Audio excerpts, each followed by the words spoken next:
নমস্কার, আপনারা দেখছেন খবর সারাদিন। রাজ্য জুড়ে কি আবার জাঁকিয়ে ফিরতে চলেছে শীত?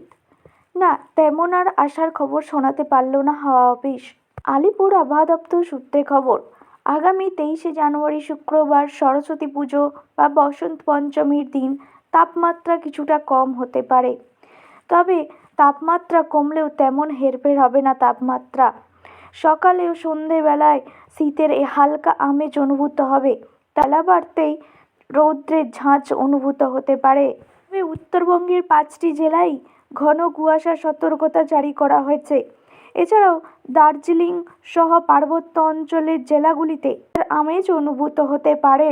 কলকাতা ও তার পার্শ্ববর্তী অঞ্চলে তাপমাত্রা থাকবে 14 থেকে 16 ডিগ্রি সেলসিয়াসের আশেপাশে। ফলে সকালবেলা তেমন ঠান্ডা অনুভূত না হলেও দুপুর বাড়ার সঙ্গে সঙ্গে রৌদ্রের তাপটাও অনুভূত হতে পারে। সংক্রান্ত বিভিন্ন খবরাখবর পেতে আমাদের চ্যানেলটিকে অবশ্যই সাবস্ক্রাইব করবেন এবং খবরটি ভালো লাগলে একটি লাইক ও শেয়ার করে দেবেন। ধন্যবাদ।